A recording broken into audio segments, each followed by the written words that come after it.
Hey, good evening. What's going on, folks? Blitzball champ Jason Ingram back here on the U to the Tube. So, I wanted to get on here and talk a little bit about Cam Newton's response. Of course, podcast he did, this 4th and 1 that he did earlier today. He took the time to respond to Steve Smith's comments about what Cam Newton said, and some other folks as well, Jeff Schwartz and such, in regards to his statement on calling that 2-14 Carolina Panthers team a locker room full of losers. So I just wanted to get my thoughts on his responses to that. Um, I'll first start off by saying that I do understand that this was the platform that he had his opportunity to clarify some things, to go into more detail. You know, I can understand that he may not have necessarily either had that opportunity on the Travis Hunter show or just didn't really go that route when he had the chance. Either way, this was his opportunity to pretty much clarify his statements and elaborate, go into deeper detail, whatever. I'll say this starting off. Of course, everybody knows context goes a long way. And regardless of what Cam Newton said on the podcast to really elaborate and clarify, it doesn't change the fact that in the first place, he literally said it was a locker room full of losers, that 2-14 team. Not the fact that it was a bad team, which it was, but a locker room full of losers. His exact statements. So, with that being said, Cam really can't be surprised at some of the response. Was it a bad team? Sure. Could it have been a better choice of words? Sure. But even still, he can't be surprised at some of the responses.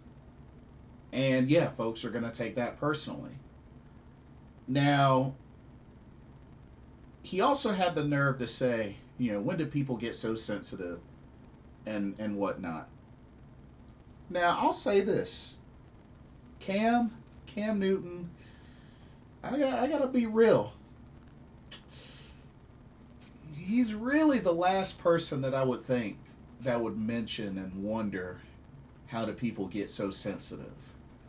With a lot of how he's behaved throughout his NFL career and whatnot, the whole towel over his head and whatnot, how he handled some post game press conferences, including the Super Bowl, which I can understand to a degree because hey, I can imagine it's not easy to have to sit in front of a bunch of press and cameras after you just lost the Super Bowl. I can imagine that can't be easy, especially with the record that they had getting there and still couldn't get the job done. But even still, Cam is really should be the last person that should even consider uttering, when did people get so sensitive, with how he has been multiple times in the past. Just saying. Now, going to the whole him clarifying about, when you get drafted number 1 overall, you're going to get drafted by the worst team. And it's like, thank you, Captain Obvious. It's been that way since ages and ages and ages ago, since the beginning. So,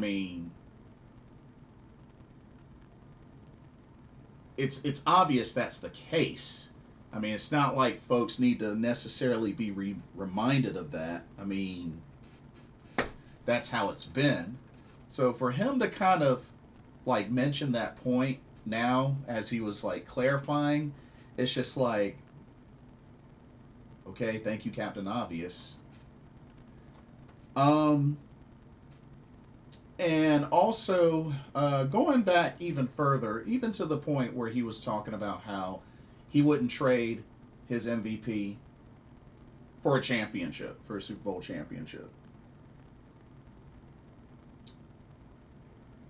My thing is this: Cam has got to be more humble. In my honest opinion, he's got to be more humble. Because here's the thing, Cam. Yes, you won an MVP. You're the only Carolina Panther to have won an MVP to this day. You hold that. Was it a phenomenal season? Absolutely. Best record the franchise has ever had. Did you light it up? Yes, you did.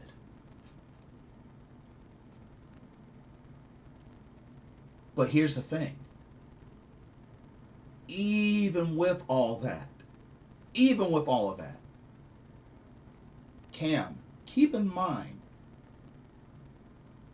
y'all still didn't get the job done. Y'all still didn't win the ultimate prize.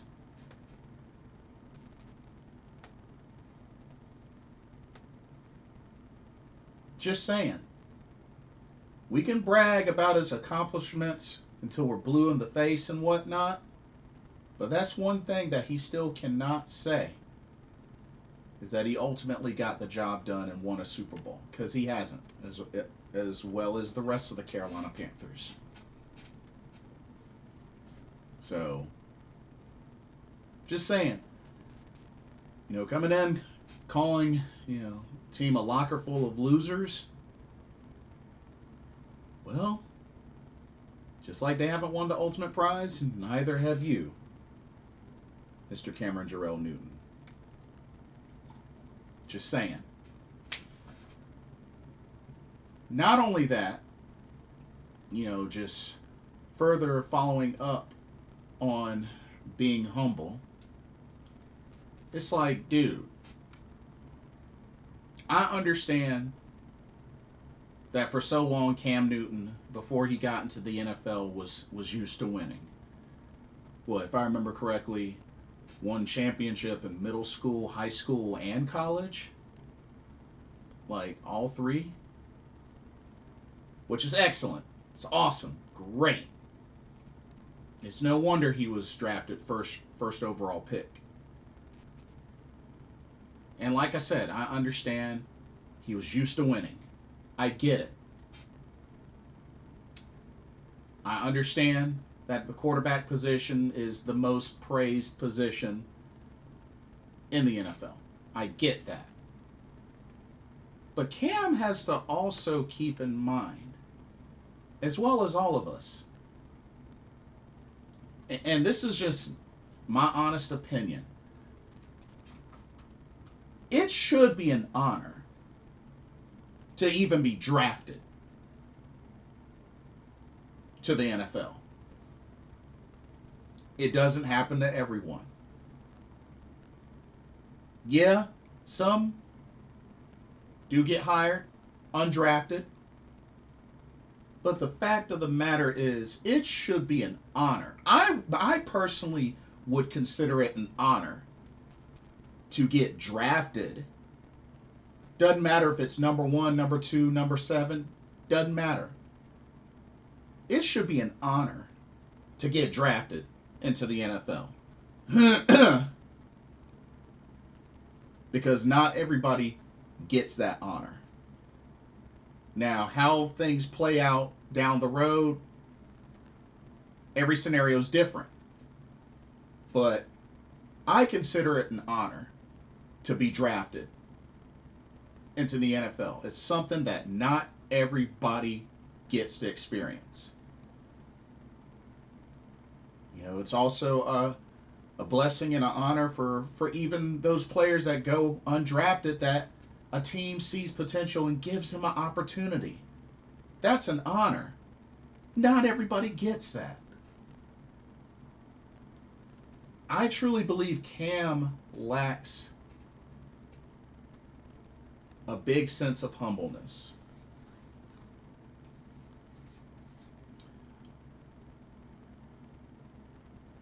And here's my thing. One other point that I was thinking of. Cam, you wonder so much as to why folks aren't sure if you're retired or not or whatnot. Honestly, nobody really knows. I mean, the way he discusses about it seems very vague. And part of me feels like, one, he's not really content. Maybe he is. I don't think he is. I think a big part of him wants to be out there. And my thing is this. In the past, he's talked about how he believes that he's better than, 32 other starting quarterbacks or whatnot. And it's just like, if you truly miss this, if you truly believe you got a lot left, which, I mean, he's 35 years old. He'll be 36 in May. He's a May baby, just like me.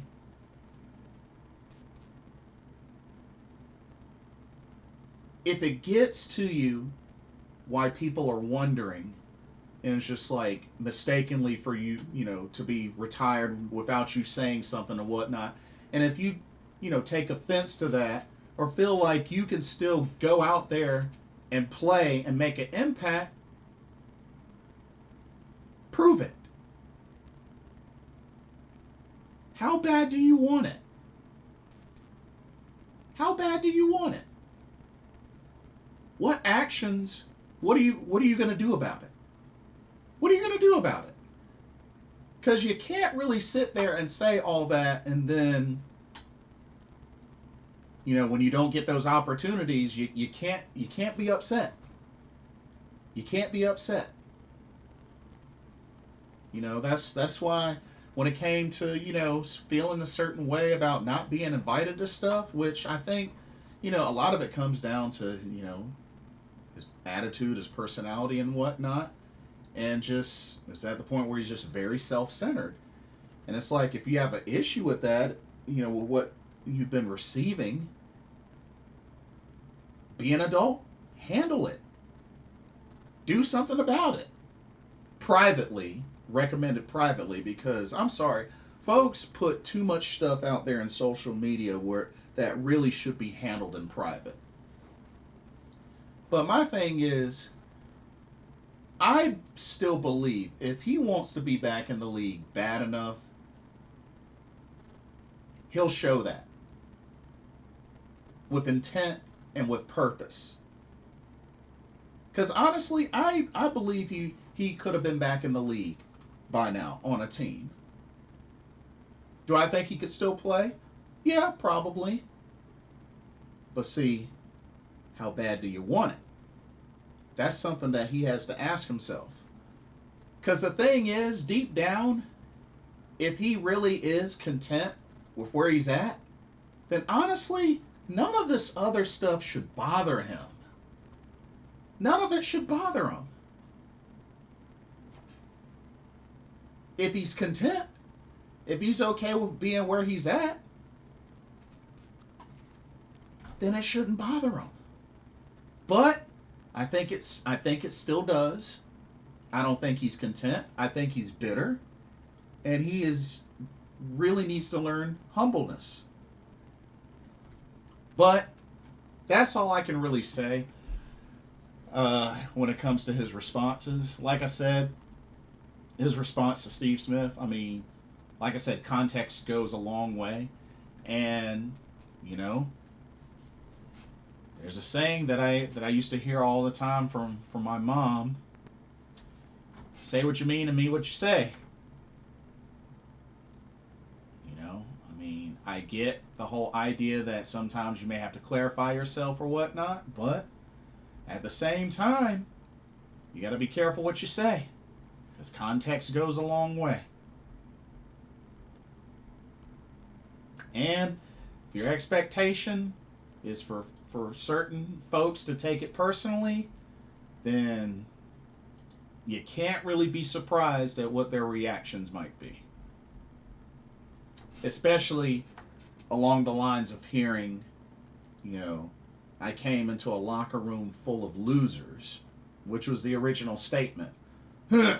Nothing mentioned originally about loser mentality or anything like that. You literally said, when I got drafted, I walked into a locker room full of losers. Plural.